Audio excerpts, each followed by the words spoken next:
mohon izin dan perkenannya kiranya Bapak Dirjen untuk meresmikan pembangunan gedung fasad kantor Balai Monitor Spektrum Frekuensi Radio kelas 2 Lampung. Selamat siang dan salam sejahtera buat kita semua. Yang saya hormati Bapak Kepala Dinas Kominfo Provinsi Lampung atau yang mewakili, Bapak Kajari Lampung atau yang mewakili, Bapak-bapak dari Damtrem Sriwijaya Pak ya, Dam Sriwijaya atau yang mewakili, Bapak dari Kejaksaan Tinggi, Kejaksaan Negeri, kemudian dari Stasiun TVRI Lampung. Nah, terima kasih sudah hadir. Kepala RRI atau mewakili Bapak, terima kasih. Ketua PRSSNI, Ketua Orari, Rapi, dan para tamu undangan sekalian yang tidak dapat saya sebutkan satu persatu, Pak Sesdijen beserta jajaran kepala-kepala Balmon yang hadir, terutama Ibu Eni selaku Kepala Balmon Lampung. Alhamdulillah, puji syukur kita panjatkan kepada Allah Subhanahu wa taala, Tuhan yang Maha Kuasa. Hari ini kita bisa berkumpul di Lampung. Suasananya cerah, Pak. Saya agak deg-degan tadi pagi gara-gara berita di koran bahwa akan ada badai di terutama daerah Banten dan sekitarnya, Tangerang, mau naik pesawat nih ke Lampung gitu. Beritanya seperti itu gitu. Ternyata aman-aman saja alhamdulillah, dan di Lampung juga cerah nih. Ya ada mendung-mendung sedikit tapi malah enak lah daripada panas sekali gitu kan. Alhamdulillah kita puji syukur ke Bapak Ibu sekalian dalam keadaan sehat walafiat. Jadi saya dilaporkan Pak tentang masalah pembangunan renovasi dan pemasangan fasad gedung ini. Saya bilang dalam hati gitu, seperti kayak bedah rumah gitu. Programnya singkat sekali. Bulan September kalau nggak salah dimulai proses administrasinya, Oktobernya mulai tanggal 10 Oktober ya tadi Bu, mulai, dan kurang lebih 2 bulan prosesnya gitu. Bener nggak nih gitu 2 bulan bisa jadi bagus dan nggak nimbulkan masalah lagi di belakang hari, kan biasa begitu. 3 miliar gitu lumayan juga angkanya 2 bulan, jadi sehari kurang lebih 50 juta gitu, nge-deliver uang setiap hari 50 juta selama 60 hari 3 miliar, lumayan ini gitu. Bener nggak nih secara prosedur, administrasi dan sebagainya. Tapi saya diyakinkan oleh teman-teman, khususnya saya mendapat laporan juga dikawal oleh BPKP daerah untuk melakukan probity audit, pelaksanaan dan sebagainya. Alhamdulillah saya sendiri belum masuk Pak ke dalam, tapi sudah dapat cerita dari ibu-ibu gitu. Karena pintar Bu ini berapa bulan minggu yang lalu itu ibu-ibu Dharma Wanita itu ada kunjungan ke sini Pak, kunjungan kerja, memang ada programnya gitu. Sehingga saya di rumah ditanya terus itu sama ibu, sama istri saya gitu. Itu Balmon Lampung bagus sekali katanya gedungnya, kalau memang ada peresmian ya tolong kita tepuk tangan ya. Ini Bapak Ibu sekalian nih kayak program bedah rumah dan dipimpin Sri Kandi dari Jogja gitu. Iya. Bu ini orang Jogja Pak. Jadi beliau ditugaskan di Lampung ini dan meninggalkan legacy gitu. Jadi Kepala Balmon Lampung untuk membangun kantor yang tadinya ya jauh beda lah dengan yang ada sekarang gitu. Dan juga mengedepankan konsep baru, core value baru, core berakhlak dari ASN gitu, yang mengedepankan cara untuk menyiapkan ASN kita berada dalam suasana baru dalam proses pelayanan terutama gitu. Karena ASN ini dalam banyak kesempatan selalu timbul kesan gitu bahwa kalau bisa dipersulit kenapa nggak sulit gitu. Kalau nggak bisa lama kenapa nggak lama, yang begitu-begitu. Pak Jaksa tolong diperhatikan nih teman-teman kita di sini semua punya niat tekad yang baik Pak. Artinya ingin mengedepankan konsep pelayanan publik yang terbaik buat masyarakat. Mungkin sebagian dari Bapak Ibu ada yang bertanya apa sih fungsinya ini balai monitoring ini gitu. Apa yang dimonitor gitu? Frekuensi udara baik-baik aja kok gitu. Apa yang mau dimonitor gitu. Jadi semua Pak, peralatan-peralatan telekomunikasi kita ini, radio, broadcasting, TVRI, televisi, penerbangan, frekuensi penerbangan, radio komunikasi antara pilot dengan menara kontrol dan sebagainya, BMKG untuk mendetek radar, cuaca dan seterusnya, itu semua pakai spektrum frekuensi, Pak. Dan sangat berbahaya kalau spektrum frekuensi ini tidak istilah dikelola dengan baik, gitu, tidak diawasi dengan baik, bahkan bisa sampai persoalan keselamatan jiwa manusia, gitu. Ya bisa kita bayangkan lah kalau seandainya komunikasi penerbangan itu terjadi gangguan, maka komunikasi antara pilot dengan kontrol itu akan sangat membahayakan, gitu, baik di kala take off maupun landing dan sebagainya. Ini semua tugas kami, Balai Monitoring ini memonitor itu semua. Kita juga nggak ingin punya nonton TV, tahu-tahu TV-nya terganggu gambarnya dan sebagainya. Seluler, komunikasi banyak sekali yang kemungkinan juga akan menjadi gangguan kalau spektrum frekuensi radionya tidak terjaga dengan baik, gitu.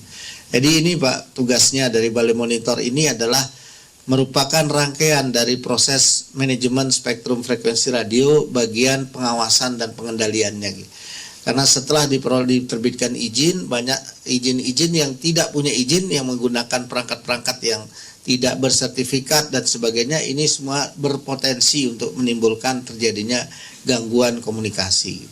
Dan lebih dari 90% komunikasi di Indonesia ini bertumpu pada cellular communication atau spektrum frekuensi radio. Apalagi broadcasting ya, radio, RRI dan sebagainya, pasti akan membutuhkan support dari kami ini untuk meyakini gelombang frekuensinya semua dijalankan dengan baik.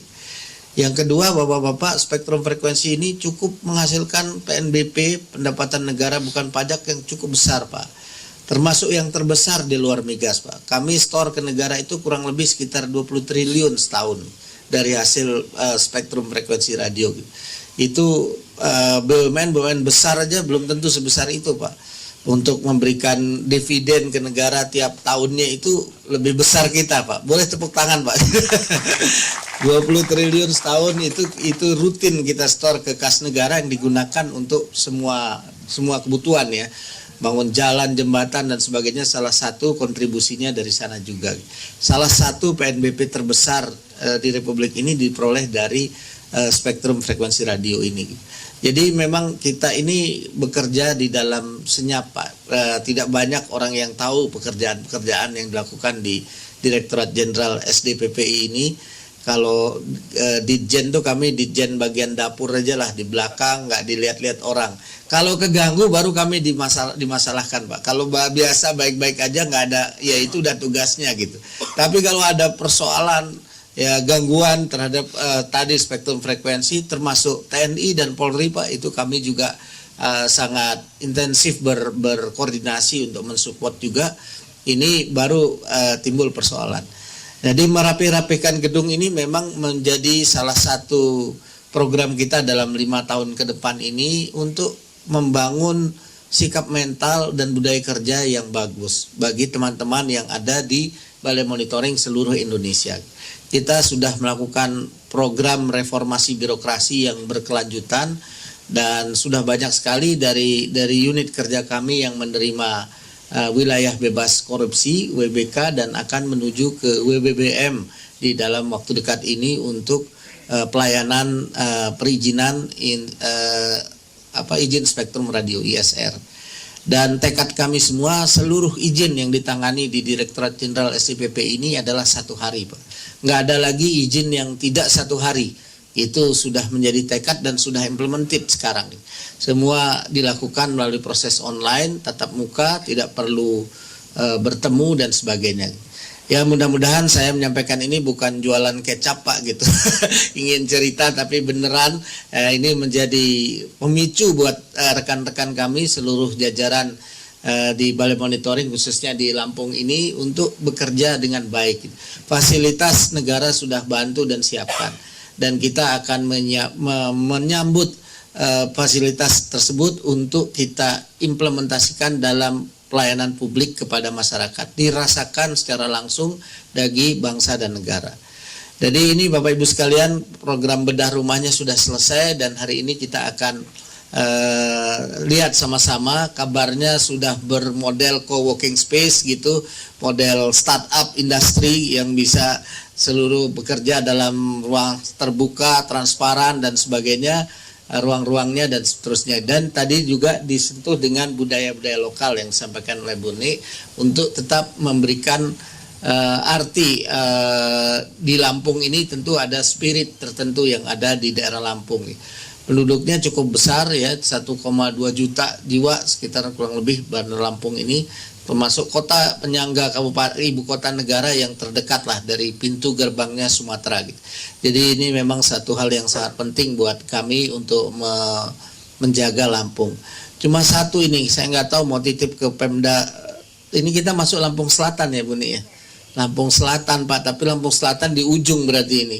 Ibu kotanya kan jauh tuh Kalianda ya, kalau itu agak jauh, dan ini maka jalannya ini nggak begitu kelihatan Pak oleh Pemda.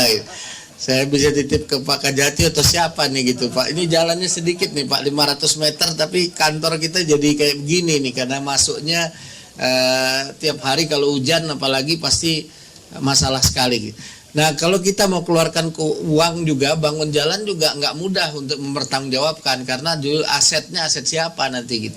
Itu lagi yang jadi problem. Kalaupun kita mau istilahnya bisa misalnya mengeluarkan kontribusi untuk bangun jalan, problemnya di problem administrasi juga, karena ini aset Pemda. Kalau sudah nanti kita keluarkan perawatannya dan sebagainya, pencatatan di BMN-nya jadi masalah lagi. Ya ini kita republik administrasi Pak, jadi sangat repot jadinya gitu. Nah, mudah-mudahan ini saya juga tadi terpikir untuk barter ini Pak Birin, Lampung Selatan tuh banyak butuh BTS juga kayaknya gitu. Tolong dibilangin lah kalau sedikit jalan ini diperbaiki, BTS-nya kita tambah supaya supaya seluler komunikasinya rapi gitu. Ada sedikit barter Pak Sesijen disampaikan gitu. Nggak sampai 500 meter lah saya ukur jalan ini ke depan, supaya ya jadi kesan gedungnya ini nggak kayak di tengah-tengah apa ya, kebun jagung, kebun ini tahu-tahu kita ada kantor begini kan, sayang kalau jalannya nggak dirapikan. Ya ini sedikit aja apa namanya kesan yang saya peroleh gitu, dan mudah-mudahan bisa kita atasi segera. Sekali lagi saya mengucapkan terima kasih kepada Bu Ni dan seluruh jajaran ya yang sudah bekerja keras memanfaatkan anggaran dengan baik secara transparan, akuntabel dan sebagainya, diperuntukkan untuk menyelesaikan bangunan kantor ini, dan ini mudah-mudahan bisa menjadi role model bagi teman-teman balai monitoring yang lain gitu. Kalau mau ditekatin 2 bulan bisa kok selesai gitu dengan baik gitu. 50 juta sehari nih kalau dihitung-hitung, kalau 3 miliar 60 hari kan, jadi lumayan tuh anunya spendingnya, dan mudah-mudahan ini bisa dikelola dengan baik dan tidak menjadi timbulkan persoalan-persoalan lagi di bidang administrasi. Kalau mau dijadikan role model, termasuk arsiteknya dan perencanaannya bagus juga Pak Birin, itu ada menyentuh persoalan baru, pendekatan co-working space yang baru dari pendekatan core akhlak, tapi sekaligus dikombinasikan dengan budaya lokal. Saya kira itu aja yang bisa saya sampaikan Bapak Ibu sekalian. Saya mengucapkan terima kasih sekali lagi atas kesediaan Bapak Ibu tamu undangan untuk meluangkan waktu menengok sejenak ada balai monitoring di sini yang cukup penting fungsinya bagi Provinsi Lampung sebenarnya, untuk mensupport, menyangga sehingga Lampung bisa menjadi salah satu provinsi terdepan di Indonesia ini yang bisa memberikan kontribusi terbaik. Terima kasih atas semuanya. Saya ucapkan mohon maaf apabila ada kekurangan. Billahi taufik wal hidayah. Wassalamualaikum warahmatullahi wabarakatuh.